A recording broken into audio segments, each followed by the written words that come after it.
So is Boris Johnson about to rise again? He's yet to confirm if he's keen to return to the heady heights of political power. That hasn't stopped dozens of MPs going public in supporting him. At Gandhi's circus in Stoke-on-Trent, people were first and foremost keen for a bit of light relief. But mention Boris Johnson's name and opinion is as divided as ever. What do you think about the prospect that Boris Johnson could be back in Downing Street? I think it would be the most terrible thing ever to happen in British politics. I think what's happening at the moment is, it's not legally undemocratic, but it feels undemocratic to have a change of leader and to not have any choice in that. Good luck to him, I'm well up for it, go Bojo. Why do you say that? Why? Because I think he did a fantastic job during lockdown. It was the most difficult time in any Prime Minister's career, and I think he did so well. But can Boris Johnson, just back from a holiday in the sun, beat his former Chancellor? Good morning, Mr Sunak. Are you running for leadership? Rishi Sunak is also yet to declare, but he already has the backing of more than 100 Conservative MPs. That's the threshold needed to get on the ballot. His supporters include the MP for Stoke Central. Is there one word that you would use to describe the prospect of Boris Johnson returning to Downing Street? Catastrophic. What about talk of a deal between Boris Johnson and Rishi Sunak? Is that a reality? I personally can't see a deal that would work. But my key reaction is, let's not forget Boris only left 6 weeks ago. Circumstances haven't changed significantly, and therefore why would the party change significantly? And especially at a time when we need stability. Just down the road, the MP for Stoke North is a Boris Johnson backer.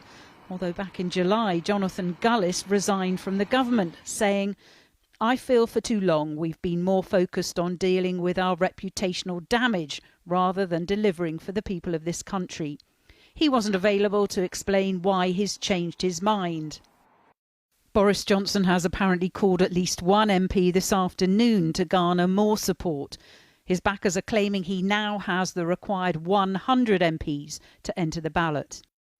Stoke-on-Trent has become a litmus test for levelling up. Part of the so-called red wall, the city's 3 constituencies have all gone from red to blue since 2017. But with no end in sight to the current cost of living crisis, Stoke remains one of the most deprived parts of the UK. These people aren't queuing to see the circus, they're queuing for one of the basics in life, food to feed their families.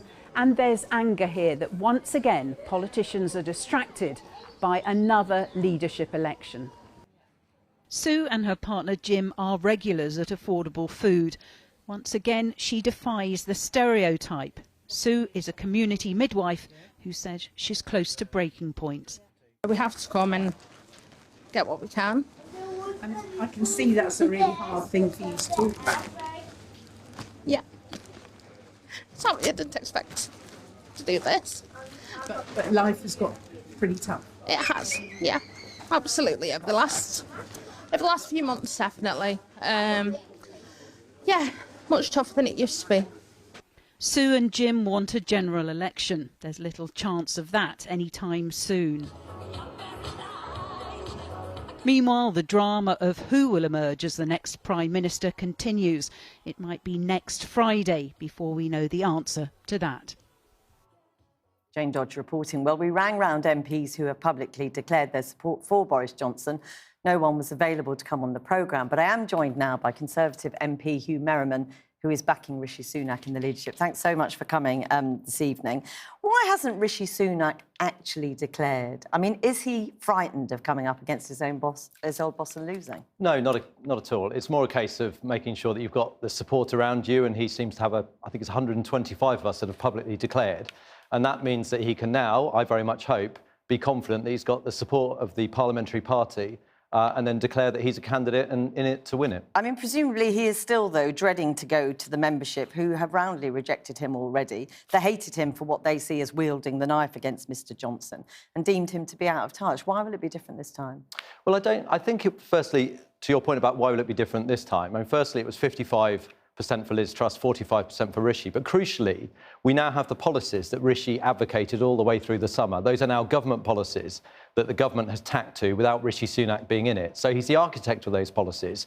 We now want him to come and lead them. And I think that will give him credibility with the membership, that actually it's turned out that what he was advocating is what the government is now putting in place. And now we need the leader. That personality will play in this leadership election in the way that perhaps it did also play in the last one, and that if he is up against Boris Johnson, he won't win. Well, I very much hope it's not just down to personalities, because as we heard there from Sue and from Jim, this is people's lives on the line in terms of their ability to feed themselves and get through. And we know that the markets will be spooked by anyone that's a colourful figure that doesn't have the credibility of the markets. And Rishi Sunak has got a track record.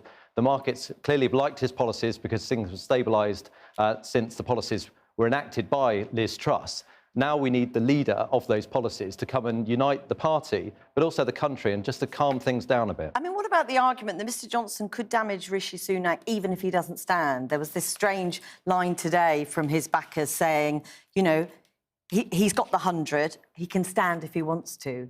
He could decide not to and make Rishi Sunak damage by looking like the candidate who's only won by default. Again, that's why, firstly, I think we need to focus on Rishi's merits, but secondly, remind everybody in the country, and including my colleagues, this is not a game. This is not a sort of wheel of fortune and a game of chance. This is real. The markets have been spooked before. We've seen what happens there. When the markets don't operate properly, then we see governments with higher debt repayments, which impacts on taxpayers, and also we see the stark situation of people's mortgages going up because interest rates go up. And that's why we need someone with the experience to get us through this really difficult situation. And I think Sue and Jim, sort of really their heartbreaking situation, they don't need a game here. They actually need solutions. And in my view, Rishi Sunak is the person that has those solutions. I mean, what do you make of colleagues who resigned their posts in Boris Johnson's government and are now calling for him to come back as the Prime Minister? How do you think that plays with the public?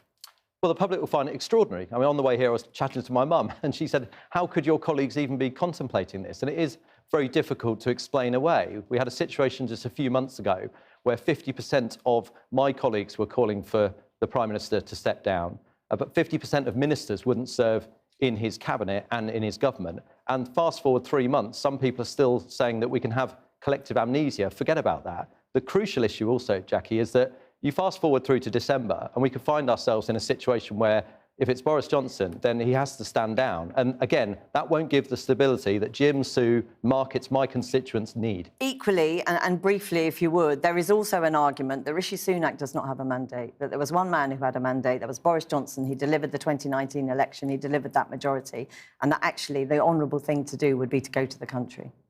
Well, we've never done that. I mean, Labour, when they moved from Gordon Brown... So it's the honourable thing to do, but just because we've never done it before. But also we have to remember, 2019 was about Brexit, that's now dealt with, was about Jeremy Corbyn, was about having money to spend. We don't have those things now. My colleagues need to recognise that we need to look to the future, and that the future needs to be someone that can unite, is stable, strong, and actually joins the policies that this government have already brought in place. Merriman, thank you very much for coming to talk to us today. Thank you.